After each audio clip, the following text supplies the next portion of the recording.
Hello दोस्तों, कैसे हो। आज अपन इस वीडियो में डिस्कस करेंगे द लिविंग वर्ल्ड के जितने भी PYQs है उन सबको एक एक करके डिस्कस करते हैं। ध्यान से मेरी बात सुनते जाना और जो भी आंसर इसमें है, जितने भी PYQs है उन सारे आंसर्स को आप एक साथ में जैसे जैसे क्वेश्चन चलता जाए वैसे वैसे आंसर के साथ में और क्वेश्चन को आंसर के साथ में याद रख लेना है। क्योंकि नीट के जो पैटर्न है, अभी पिछले 3-4 साल का जो पैटर्न है उसमें NCERT बेस्ड जो क्वेश्चन आते हैं, जो PYQ बेस्ड जो क्वेश्चन आते हैं वो सीधे सीधे यहीं से आते हैं। इसलिए आपको डायरेक्टली याद रख लेना। एक एक करके हम क्वेश्चन डिस्कस करते हैं, मेरे साथ में आइएगा। पहला क्वेश्चन जो है वो यहाँ पे है, the static concept of the species was put forward bye. ये मतलब कॉन्सेप्ट ऑफ स्पीसीज किसने दिया था? तो कॉन्सेप्ट ऑफ स्पीसीज हमें सीधा सीधा याद रखना है, कैरोलस लिनियस ने दिया था। तो इसका आंसर तो बी सीधा सीधा चला जाएगा। मैं यहाँ पे आंसर को थोड़ा सा अलग कलर में लेके आया हूं ताकि आपको डायरेक्टली क्वेश्चन के साथ में आंसर याद रहे। हालांकि बाकी ऑप्शन भी तुम्हें देखना है, लेकिन PYQs तो कम से कम हमें सीधे याद रहने चाहिए, इसलिए यहाँ पे ऐसा है। Which of the following is less general character as compare to genus. देखो यहाँ पे हम एक वो जो हायरार्कियल पैटर्न जो बेटा पढ़ते हैं उसमें टॉप पे कौन होता है? टॉप पे हमारे होता है किंगडम। टॉप पे हमारे किंगडम होता है और सबसे बेस जो पार्ट होता है वो होता है स्पीसीज। इसके बीच में यहाँ पे क्या होता है? जीनस आता है। फिर इसके बाद में यहाँ पे क्या आता है? फैमिली आती है। क्या फैमिली आती है? फिर ऑर्डर आता है, फिर यहाँ पे क्लास आती है। ये सब यहाँ पे ऐसे ये हायरार्कियल पैटर्न बनता चला जाता है। अब नीचे जाएंगे, जितने नीचे रहेंगे उतने ही हमारे जनरल कैरेक्टर है वो सबसे कम रहेंगे, क्योंकि हम एक स्पीसीज को दूसरी स्पीसीज के साथ में जब कंपेयर करेंगे तो हम उसको जनरलाइज कर ही नहीं। जैसे डॉग को हम अपने साथ में कंपेयर करेंगे तो हमारे में जनरल फीचर बहुत ही कम मिलेंगे, इसलिए जनरल फीचर जो है वो स्पीसीज में सबसे कम होते हैं। तो इसका आंसर सीधा सीधा क्या है? स्पीसीज। अगर हम आगे यहां तक पहुंचे ना किंगडम तक, तो डॉग जो है हमारे साथ में मैमेलिया ग्रुप में आ जाएगा। इसलिए ऊपर जाते हैं तो कॉमन कैरेक्टर या फिर जनरल फीचर क्या होते हैं? बढ़ते हैं। नीचे आते हैं तो कम होते हैं। ये बात याद रख लेनी है। एम्स 2013 और एम्स 2001 में क्वेश्चन पूछा गया है। इसका आंसर क्या चला जाएगा? स्पीसीज इसका आंसर चला जाएगा। नेक्स्ट क्वेश्चन यहां से आइएगा। Which is a taxon. Taxon क्या है? टैक्सोन का मतलब होता है किसी भी हायरार्की लेवल पे या फिर किसी भी हायरार्की में किसी भी नाम को, जैसे स्पीसीज से लेके किंगडम तक जितने भी हम टर्म पढ़ते हैं वो सबको लेके, या फिर किसी एक स्पीसीज का नाम। जैसे मैं सीधा डॉग लिख देता हूं, जैसे मैं सीधा काऊ लिख देता हूं, मैं मैंगो लिख देता हूं, प्लांट का नाम लिख देता हूं, वो सब क्या है? टैक्सोन है। टैक्सोन क्या है? सब है। तो जेनरा हो गया, क्लास हो गया, फैमिली हो गया, सबको ही हम टैक्सोन कंसीडर कर सकते हैं। इसे मैंने बी और सी लिख दिया तो ये यहां से सीधे सीधा डी आंसर चला जाएगा। सब है।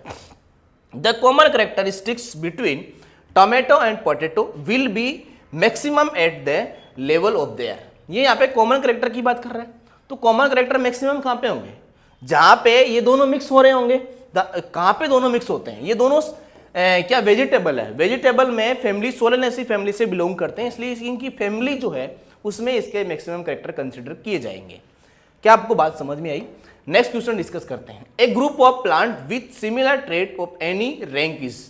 एक जो ग्रुप ऑफ प्लांट होता है उसकी कोई भी रैंक जो है वो सिमिलर ट्रेट ही दिखाती है, तो उसे हम टैक्सोन कंसीडर करते हैं। अभी मैंने बताया कि हायरार्कियल पैटर्न में किसी भी टाइप के रैंक को या फिर किसी भी टाइप की स्पीसीज को हम सीधा सीधा क्या नाम दे सकते हैं? उसको हम टैक्सोन बोल सकते हैं। अब टैक्सोन किंगडम हो सकता है, टैक्सोन फाइलम हो सकता है, टैक्सोन जीनस हो सकता है, टैक्सोन कोई स्पीसीज डॉग हो सकता है, टैक्सोन काऊ भी टैक्सोन है, वीट भी टैक्सोन है, मैंगो भी टैक्सोन है। तो सबको हम टैक्सोन बोल सकते हैं। मैच द कॉलम का क्वेश्चन है, सीधा सीधा यहाँ से NCERT में जो टेबल बना रखी है येलो कलर में, उसको सीधा सीधा मैच करेंगे तो आपको पता लग जाएगा। फैमिली जो है, फैमिली में हमेशा AC लगी होती है, तो AC कहाँ पे लगी हुई है? यहाँ पे AC सीधा सीधा देख लो कहाँ पे लगी हुई भाई? AC लगी हुई है यहाँ पे, म्यूसिडी फैमिली। हालांकि प्लांट के केस में बात करें तो AC आएगा, जैसे Solanaceae, Brassicaceae, lily AC। Plant के ये एनिमल के केस में थोड़ा सा चेंज हो जाता है, AD लग जाता है, ID लग जाता है, आइडियल कंडीशन जैसी कुछ होती है। तो फैमिली में AC लगी होती है। फिर यहाँ पे ऑर्डर में जो है वो यहाँ पे डिप्टेरा ऑर्डर है। ये जो येलो कलर वाला पार्ट है ना वही है। क्लास में यहाँ पे कौन आ जाएगा? क्लास में यहाँ पे ये आ जाएगा, इंसेक्टा क्लास आ जाएगा। और अगर किंगडम की बात करें तो ऑर्थोपोडा किंगडम आ जाएगा। तो इसका जो पहला ऑप्शन है वही सीधा सीधा मैच हो रहा है। आपको समझ में आ गया होगा बात मैं क्या बोलने जा रहा हूँ। नेक्स्ट क्वेश्चन है, species are the consider as. Species जो होती है वो मैंने अभी बताया किंगडम से लेके, जब यहाँ पे स्पीसीज से लेके किंगडम की हम बेटा बात करते हैं तो सबसे बेसिक यूनिट कौन है जो इन सब का बेस है? ये सब हवाबाजी है। ऊपर वाला स्पीसीज से ऊपर जीनस, फाइलम, ऑर्डर, क्लास, ये जितने भी हम नाम बोलते हैं ये सब तो हवाबाजी है। बेस तो कौन है? स्पीसीज। तो यहाँ पे क्या है? रियल बेसिक यूनिट कौन है? स्पीसीज है। बात समझ में आ गई होगी। नेक्स्ट क्वेश्चन पढ़ो। The meaning of taxon in the classification of animal. Animals के केस में जो है वो टैक्सोन का क्लासिफिकेशन का मीनिंग क्या है? तो यहाँ पे क्या बोल रहे हैं? A group of same type of animals. Same type of animals या फिर डिफरेंट टाइप रैंक, किसी भी रैंक की बात करें, किसी भी चीज की बात करें तो हम सीधा सीधा टैक्सोन वर्ड यूज करते हैं। AIPMT 1996 में जब हम पैदा हुए थे तब की बात कर रहे हैं, या फिर हमारे पैदा होने से पहले की बात है। The nomenclature is generated by certain universal rules. Which of the following is controversial to the rule of nomenclature? ये बोलता है कि nomenclature के रूल सीधे सीधे याद होने चाहिए। बाई लिविंग वर्ड में जो क्वेश्चन आता है वो nomenclature से सीधा सीधा क्वेश्चन पूछा जाएगा, रूल से क्वेश्चन पूछा जाएगा। एक मैंगीफेरा इंडिका वो पता नहीं कितनी बार पूछ लिया गया। शुरुआत में व्हाट इज लिविंग, लिविंग में वो जो हमारे जनरल यहाँ पे कैरेक्टरिस्टिक फीचर होते हैं, डिफाइनिंग फीचर होते हैं, वो सब पढ़ लेना। लास्ट में येलो टेबल पढ़ लेना, हायरार्किकल पैटर्न याद कर लेना। बस यही क्वेश्चन होते हैं नीट के। तो यहाँ पे nomenclature में कौन कौन से रूल देखो। Nomenclature, the name are written Latin language, latinize होता है क्योंकि, और यहाँ पे इटैलिक्स में लिखते हैं मन, सीधी सीधी बात है, सही बात है। राइट बाय, अगर हाथ से लिख रहे हैं तो कैसे लिखेंगे? अंडरलाइन करेंगे। फिर यहाँ पे बोल रहे हैं फर्स्ट वर्ड जो है वो बायोलॉजिकल नेम जो है वो बेटा क्या है? फर्स्ट वर्ड होगा यहाँ पे क्या होगा? जीनस होगा, बिल्कुल होगा। दूसरा क्या होगा? स्पीसीज होगा। तो सेकंड नेम क्या होगा? स्पेसिफिक एपिथेट या फिर जीनस, यहाँ पे हम सीधा सीधा बोलते हैं। यहाँ पे क्या बोल रहा है? Biological name can be written in any language. Any language में नहीं लिख सकते, सिर्फ और सिर्फ किस में लिखते हैं? लैटिनाइज करते हैं, लैटिन लैंग्वेज में लिखते हैं। नेक्स्ट क्वेश्चन पढ़ो। Choose the correct statement. Growth can not be taken as a defining property of the living organism. ये बात सही है भाई, जो भी लिविंग ऑर्गेनिज्म है उसमें जो है वो डिफाइनिंग फीचर नहीं हो सकता, बिल्कुल सही बात है। Dead organism does not grow, dead organism वो है वो ग्रोथ नहीं कर सकते, ये भी बात सही है। Reproduction can not be an all inclusive defining feature, characteristic feature of living organism. देखो किसी भी ऑर्गेनिज्म का डिफाइनिंग फीचर या फिर लिविंग ऑर्गेनिज्म का हम इसमें डिफाइनिंग फीचर इसे कंसिडर नहीं कर सकते। क्यों? क्योंकि कुछ ऑर्गेनिज्म हम ऐसे भी जानते हैं जो लिविंग है लेकिन उनमें रिप्रोडक्शन मतलब वो नई प्रोजेनी प्रोड्यूस नहीं कर सकते, इसलिए थर्ड ऑप्शन भी सही है। इसके बाद बताएं, non living object is capable of replicating itself.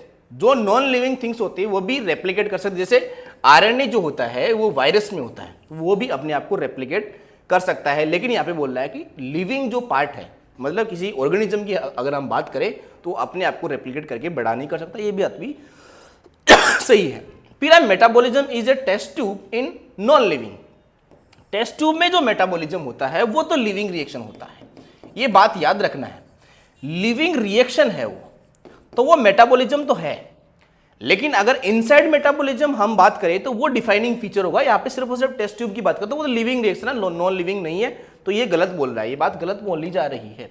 Next बताइए, metabolism is A defining feature of all living organism. Metabolism सभी लिविंग ऑर्गेनिज्म का डिफाइनिंग फीचर होता है, क्योंकि हमारी बॉडी में मेटाबॉलिज्म नहीं चलेगा तो हम लिविंग नहीं रह पाएंगे, हमारी डेथ हो जाएगी, हम मर जाएंगे। नेक्स्ट क्वेश्चन पढ़ो।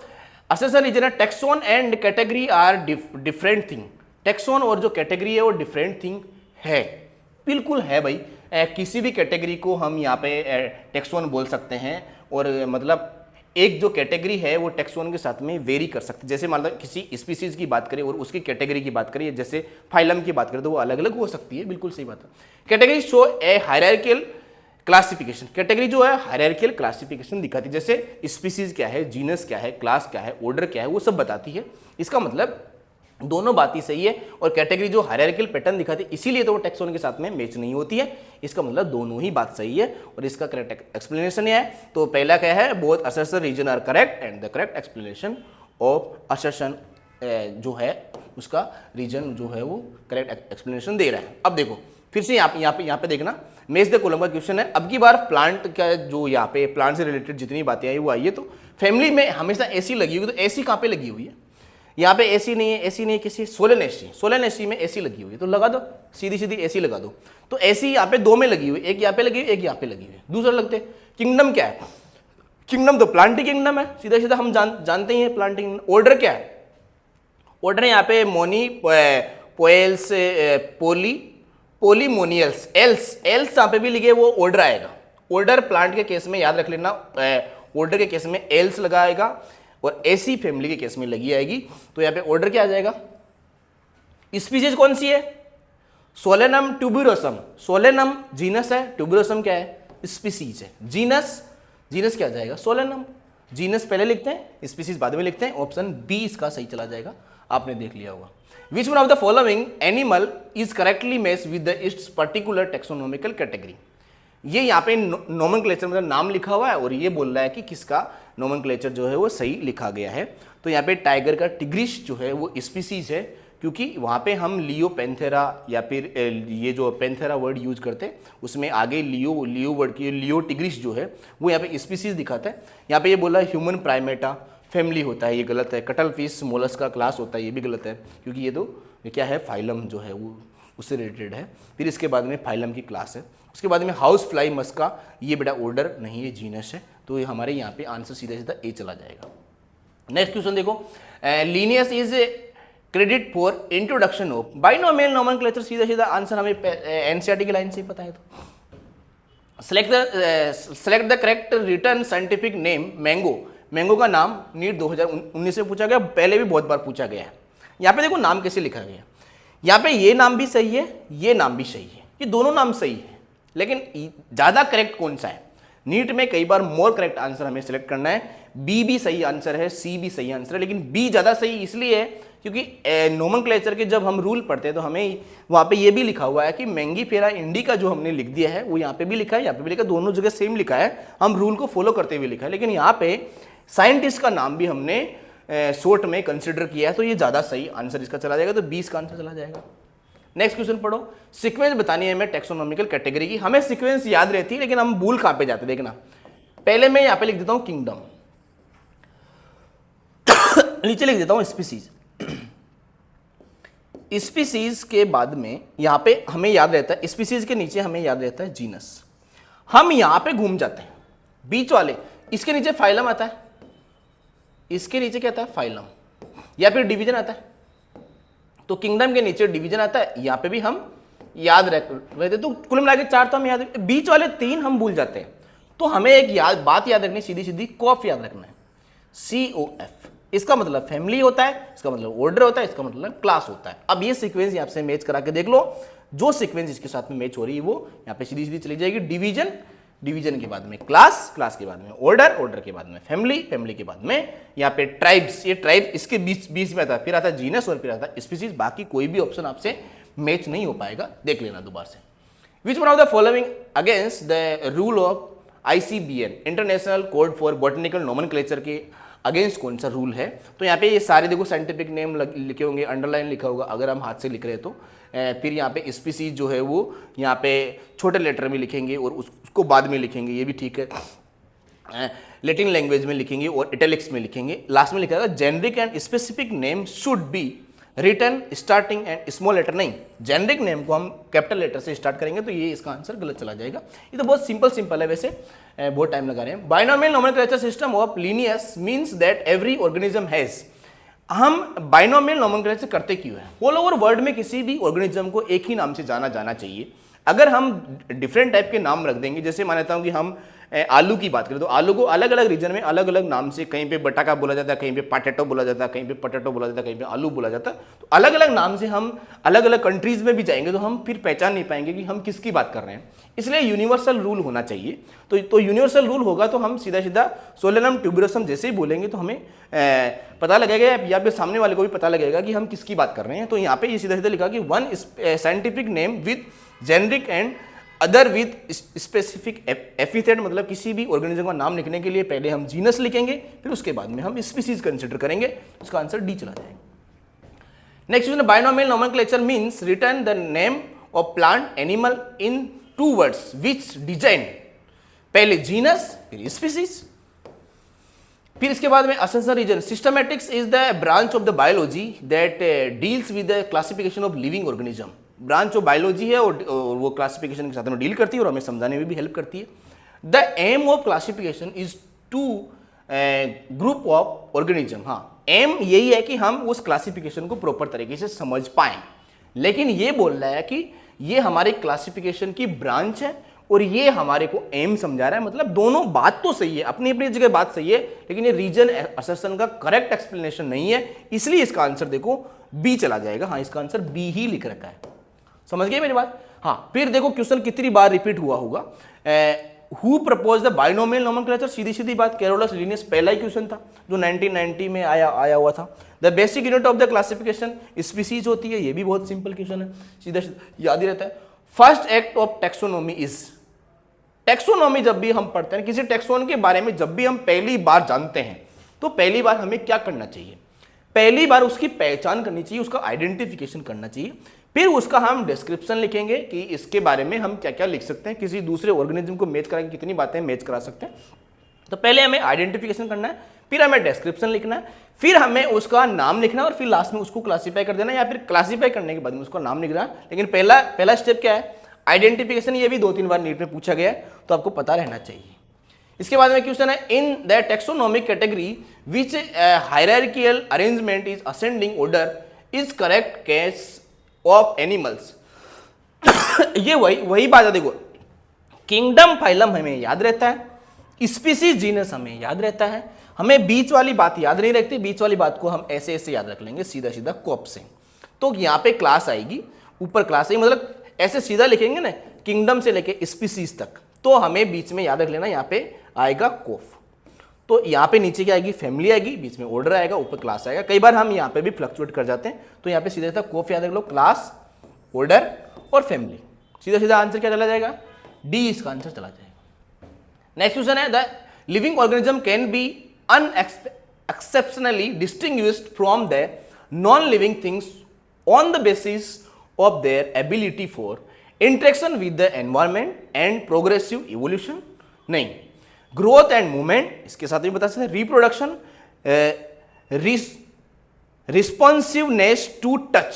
रिस्पॉन्सिवनेस टू टच मतलब ये कॉन्शियसनेस की बात कर रहा है, या फिर ये एनवायरमेंटल सेंसेशन की बात कर रहा है, ये कॉन्शियसनेस की बात कर रहा है। मतलब बाकी सभी जो है वो डिफाइनिंग फीचर नहीं है, ये जो किसी इसका कोई एक्सेप्शन हमारे पास में नहीं है। क्योंकि अगर कोई ऑर्गेनिज्म या फिर कोई भी ऑब्जेक्ट हमें टच को लेकर रिस्पॉन्स देता है, इसका मतलब वो क्या है? लिविंग है, और उसके बेस पे हम ये भी बता सकते हैं कि कौन लिविंग और कौन नॉन लिविंग है। क्या बात आपको समझ में आई? नेक्स्ट कुछ नहीं है। नेक्स्ट चैप्टर के बारे में जो भी टॉपिक वाइज हम डिस्कशन करेंगे, ये पहला चैप्टर जो बहुत ही छोटा है, इसलिए मैंने सारे क्वेश्चन एक साथ में लिए। नीट में जितने भी क्वेश्चन रिपीट होते हैं, ये 20-25 क्वेश्चन जो भी है, इनको आप रिवाइज करिएगा। चैप्टर के जो भी मेन टॉपिक है, जिसमें व्हाट इज लिविंग, जिसमें डिफाइनिंग फीचर, कैरेक्टरिस्टिक फीचर कौन सा है, जिसमें कॉन्शियसनेस की बात करते हैं, ग्रोथ की बात करते हैं, इसमें मेटाबॉलिज्म की बात करते हैं, रिप्रोडक्शन की बात करते हैं, इनके बारे में एक बार थोरोली पढ़ लीजिएगा। उसके बाद में हम नोमेनक्लेचर के रूल पढ़ेंगे, और रूल के बाद में हमें कुछ ये जो टेक्सोनोमी कैटेगरीज है या फिर टेक्सोनोमी है, उसके बारे में कुछ पढ़ेंगे। टेक्सोनोमी के साथ में हम जो सिस्टमेटिक्स है वो क्या होती है, उसके बारे में थोड़ा सा जान लेते हैं। और उसके बाद में जो येलो टेबल देगी, उसको एकदम पूरी तरीके से लिख के याद ही कर लेंगे। कौन सा ऑर्डर है, फाइलम क्या है, जीनस क्या है, ऑर्डर क्या है, वो सब याद कर लेंगे। चैप्टर यहीं पे खत्म हो जाता है। तो पहला चैप्टर बहुत ही ईजी है। इससे रिलेटेड एक बार थ्योरी पढ़ के 25 क्वेश्चन अगर आपने लगाए, तो इससे आने वाले क्वेश्चन आपके गलत नहीं हो सकते, ये मेरी गारंटी। Okay, thank you.